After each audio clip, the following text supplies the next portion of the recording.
Nag-viral online ang video ng tila sadyang pagpasok ng isang driver sa one-way na kalsada sa Bonifacio Global City o BGC. Ang driver may binanggit umanong pangalan ng anak ng isang politiko nang sitahin siya ng traffic marshal. Yan ang unang balita ni Ian Cruz. Wait lang, saan tayo? Left or right? Left or right? Left or right? Left. Sa videong ito, makikita ang isang lalaki nagmamaneho sa 28th Street sa Bonifacio Global City sa Taguig habang may mga kasama hanggang sa lumiko sila sa 7th Avenue na one-way. Pwede ba kumaliwa dyan? Pwede. Bawal! Basta ako. Lalakad ako. Pero tuloy sa pagmamaneho ang lalaki. Uhuli tayo. Saan tayo pupunta? Uy, wrong way ata.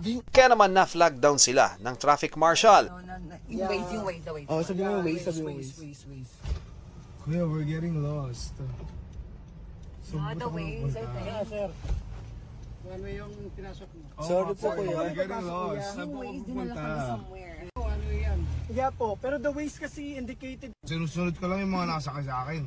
Nagpatuloy ang kanilang pagpapaliwanag at ini-name drop pa ang anak ng isang politiko. Kuya, sorry talaga. Oo, din you can guide me na lang as kuya kasi we don't know talaga BGC. Kasi legit promise. Ang videong yan nakuha pa noong September 23 ay kumakalat sa social media. Ayon sa pamunuan ng BGC, tiniketa ng driver. Nakikipag-ugnayan na rin daw ang security team ng BGC sa Land Transportation Office o LTO.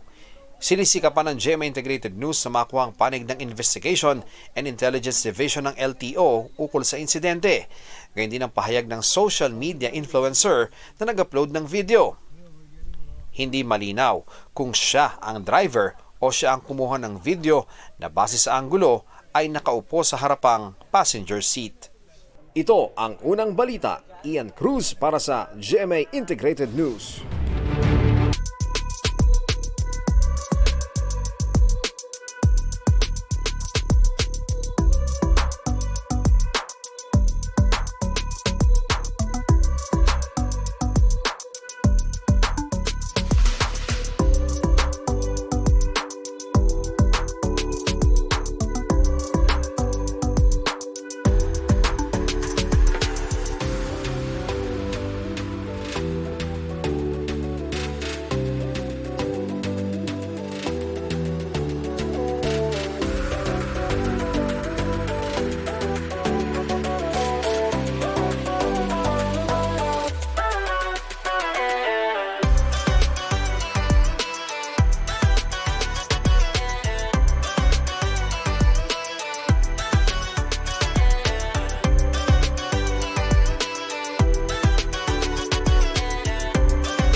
Mga kapuso, para una ka sa mga balita, mag-subscribe sa GMA Integrated News sa YouTube. Sa mga kapuso abroad, subaybayan niyo po kami sa GMA Pinoy TV at sa www.gmanews.tv.